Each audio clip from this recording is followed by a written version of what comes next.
Hello students, today in science we will start with chapter number 14. The name of the chapter is sources of energy, right?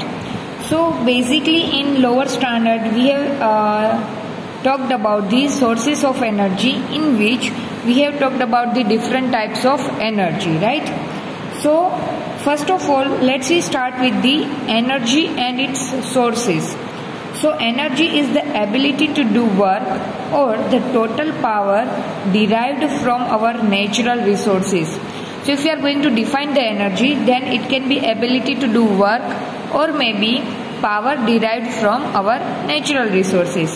So the energy exists in many forms and can be converted from one form of energy into another. As we have studied the law of conservation of energy, and law says that energy can neither be created nor it can be destroyed. It can be only transferred from one form of energy into the another form of energy. It means हम energy produce भी नहीं कर सकते, energy destroy भी नहीं कर सकते, सिर्फ energy को एक form में से दूसरे form में transfer कर सकते हैं. So as per that, energy's usable forms is dissipated to the surroundings as less usable form. So energy is mainly derived from natural sources like the sun, ocean, fossil fuels, wind, etc. and is converted into electrical energy that we consume for our daily needs and benefits, right? So as I've told you that in lower standard you have studied about the types of energy, that is the renewable energy sources and non-renewable energy sources, right?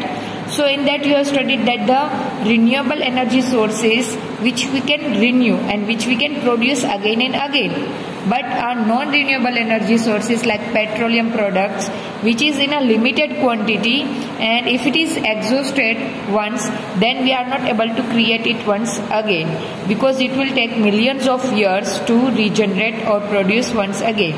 So that can be considered as the non-renewable sources of energy, right? So these basic types of energy we have studied in lower standard.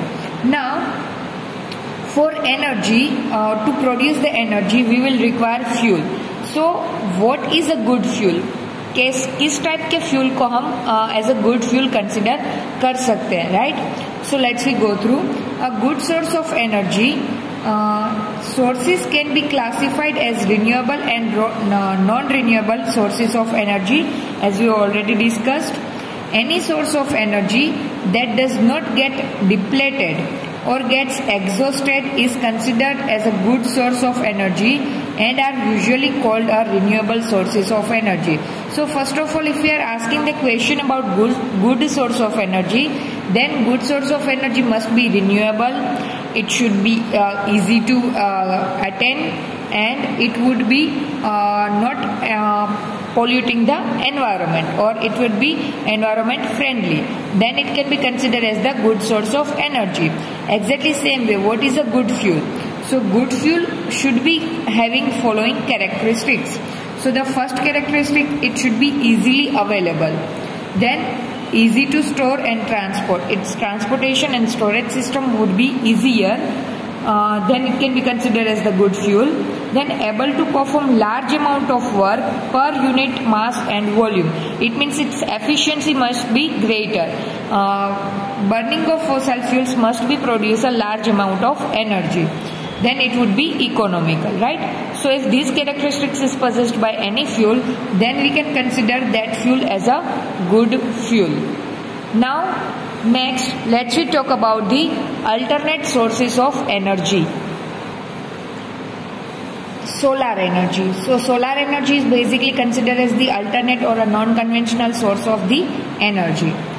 So as we all know that sun is the biggest source for energy over the universe, right? So light energy and heat energy from the sun are known as solar energy. Sun has been radiating energy from the past 5 billion years and will continue to do so at the same rate for another 5 billion years or more than that, because it is believed that the lifespan of the sun, it is 10 billion years. So 5 billion years is already completed, and further for 5 billion years it will provide its energy. we must find ways to harness the energy with maximum efficiency. Although only a small fraction of the solar energy reaches the Earth's surface, right? So see, out of the total solar energy, we are getting only a smaller amount of the solar energy which is reaches to the Earth's surface.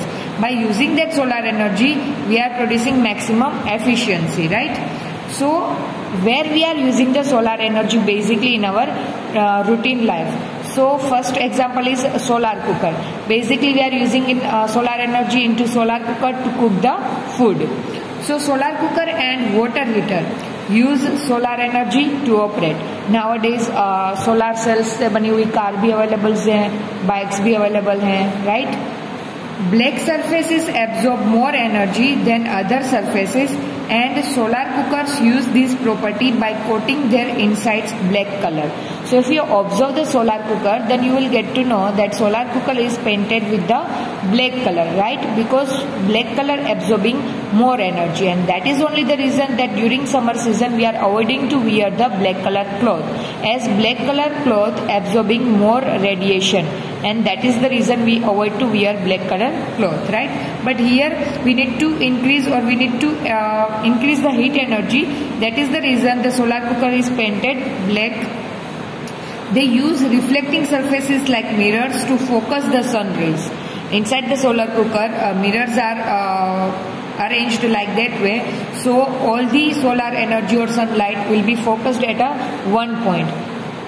The device is covered with a glass plate, thereby establishing the greenhouse effect by trapping heat inside the cooker.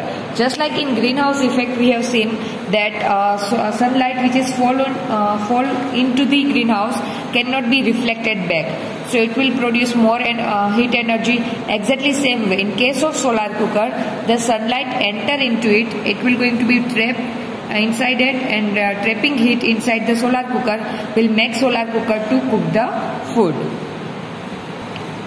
So basically this solar energy we can mainly used at a rural area where the electricity and electric poles are not convenient to establish because of the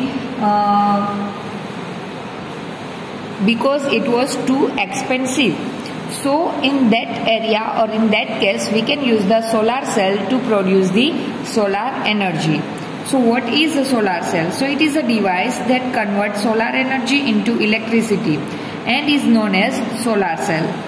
A typical solar cell produces a voltage of 0.5 to 1 volt and 0.7 watt. 0.51 volt and 0.7 watt of electric power. A large number of such cells can combine to form a solar panel, which can generate power large enough for practical uses.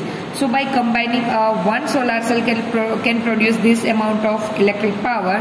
So this kind of solar cell arranged in a panel, it is considered as the solar panel, and by which we can utilize it for a practical use. So now what are the advantages of the solar cell?